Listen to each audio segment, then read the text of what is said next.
Hello. Hello? Hi. Hello. Hi. Hello. Hello?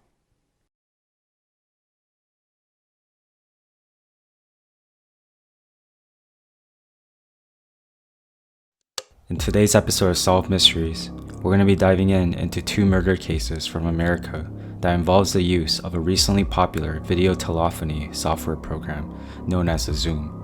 For those of you who don't know what Zoom is a software program that provides a video chatting service that allows up to 100 devices at once for free, with a 40-minute time restriction for free accounts having meetings of 3 or more participants.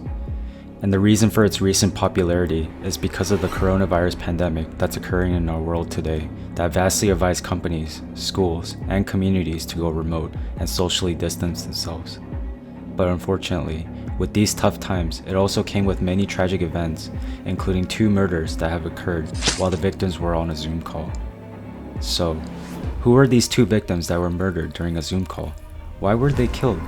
Also, who are these murderers that were behind these heinous crimes? These are questions that we'll be answering as we dive deep into the clues of this case. Let's get into this case now.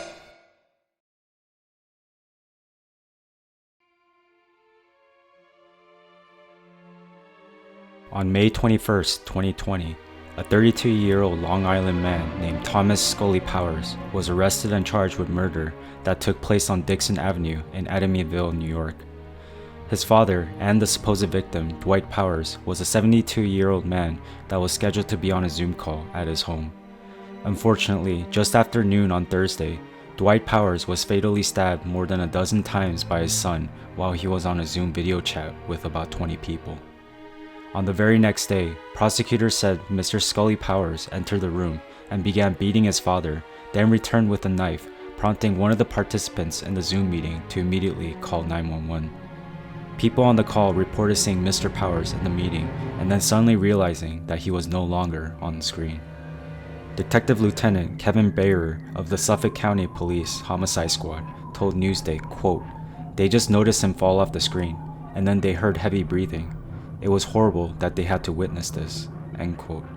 In statements to investigators, the son admitted to having stabbed his father about 15 times in his back, neck, and torso, as well as having used different kitchen-style knives because the blades kept bending. According to a medical examiner's report, Mr. Powers was nearly decapitated in the attack. When officers arrived at the apartment to arrest Thomas tried to flee the scene by jumping out of a window on the second story of the residence where he and his father lived. Though injured in the fall, Mr. Scully Powers ran across the highway and into the deli where he took several bottles of Dr. Pepper and tried to use the beverage to wash blood off his body. The police found and arrested Mr. Scully Powers less than an hour after he fled. It had taken officers longer to locate the apartment because the participants in the Zoom meeting did not know where Mr. Powers lived, but the police were able to trace his whereabouts through online records that indicated that Mr. Powers' residence is located in the senior living community in Amityville, about 40 miles east of Manhattan. Mr. Scully Powers pleaded not guilty to the murder charge, appearing before a judge on a video conference call because of the pandemic. He was ordered to be held at the Riverhead Correctional Facility without bail and faces a maximum sentence of 25 years to life in prison if convicted.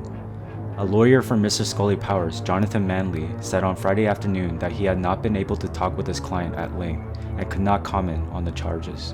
But he added the defense would be, quote, be exploring Mr. Powers' mental health and capacity in relation to this incident, end quote.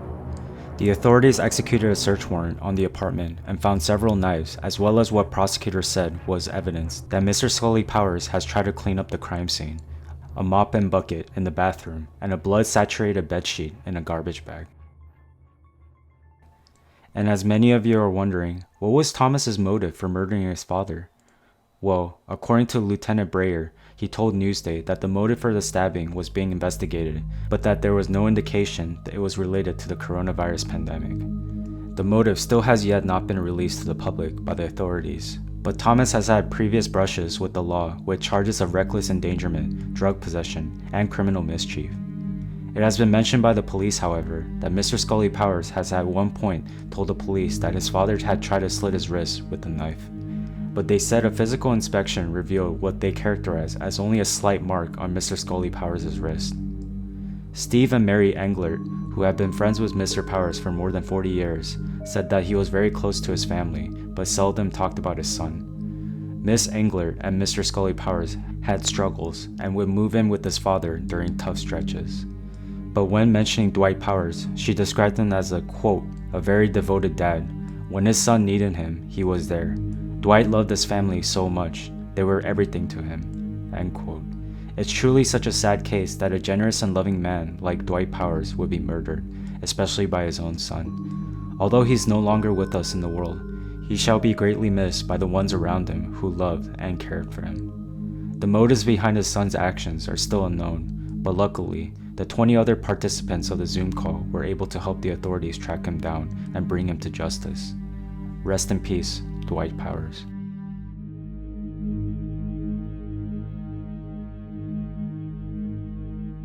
On August 11, 2020, a 10-year-old elementary school student in Florida was logged into Zoom for her first day of online classes when yelling and profanity was heard in the background of her video call. The commotion prompted the girl's teacher to mute the audio from the call, realizing that there was some sort of domestic altercation unfolding. The teacher then saw the 10-year-old put her hands up to her ears, and it was at that moment that 27-year-old Donald J. Williams shot and killed his ex-girlfriend, Maribel Rosado Morales, in front of her 6 children at approximately 8 a.m. inside their home.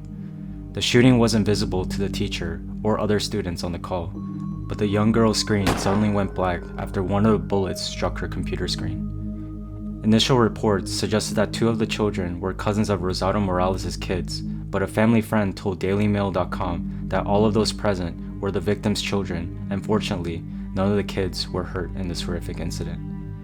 Williams then fled the scene of the shooting on a bicycle before boarding a Martin County public transit bus and asking the driver to take him to Stewart. However, the driver grew suspicious of his behavior and immediately called 911. A SWAT team responded instantly, and Williams was taken into custody 40 minutes after Rosado Morales was shot. Authorities said they retrieved the handgun from a bag Williams was carrying that they believe was used in the shooting, but was later found that the weapon had been reported stolen from a car in 2015. Rosado Morales, meanwhile, was airlifted to Lawnwood Regional Medical Center, where she was pronounced dead shortly after arrival. So at the end of it all, her 6 children are now without a single parent. Williams eventually gave investigators a full confession and will face charges of first-degree murder, armed burglary, and armed home invasion, among other accounts. According to Martin County Sheriff William Snyder, he mentioned that Williams and Rosado Morales had been estranged for more than a year and a half, and had a history of domestic violence. Williams also had recently been released from prison on a domestic violence charge, so by observing Williams from his background, he already seems like the type of individual who wouldn't have good intentions in meeting his former partner. Questions were brought up as to if Williams' crime was motivated by him having sole custody of his children, but according to Snyder again, Williams went to the home to confront Rosado Morales about something to do with the video. But the investigators later learned that Williams apparently became enraged and shot Rosado Morales due to a recent Facebook profile picture change that she has posted. It was later revealed to the police that Rosado Morales' last Facebook post came on August 10, a day before her death, showing her posing with a new fiancé, accompanied with the caption, quote, "This mean a lot, but we still here till God say no more," end quote. Morales' fiancé, who didn't want to be named, spoke to WPTV, revealing that he was on the phone with her when the shooting happened, and he could hear the children yelling that their mother had been shot. The fiancé said that after Morales was hit, she barricaded herself inside a closet for her safety and so her children wouldn't see. Morales' fiancé said, quote, "Why? She didn't do nothing. Why? She didn't deserve it. I wasn't there to save her. I wasn't there," end quote. And speaking of Williams, the fiancé also said, quote, "I have hatred. Yeah, I'm not going to lie. I want to do 1,000 things to him. But you know what? I forgive him, man. I forgive him, and he'll have his day. Her kids hate him, but they forgive him too," end quote. Neighbors of Rosado Morales have voiced their shock and terror over the death of the 32-year-old, who was remembered by one local resident as a friendly, loving, and kind person. One of her neighbors said, quote, "I think it's sad, especially the neighborhood. I knew the woman. She was a very nice girl, gave my kids clothes and stuff like that. It's just sad to see that situation happen." End quote. At the end of the day, what happened to Maribel Rosado Morales was truly tragic.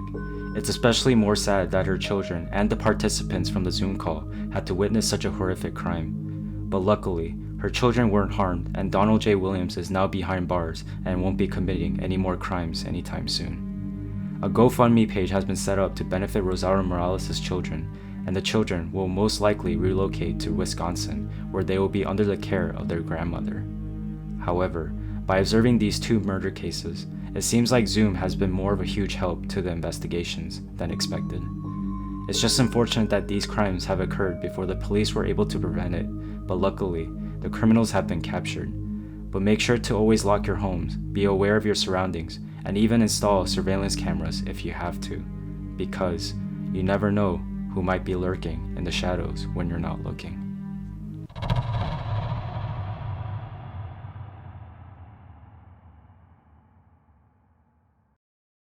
Hey guys and gals, this is Mr. Shin Ramen, and I just want to thank you for making it this far. Did you enjoy the video? If so, it would be greatly appreciated if you can leave a like on this video and subscribe to this channel for more future content. Till next time, stay safe and stay scared.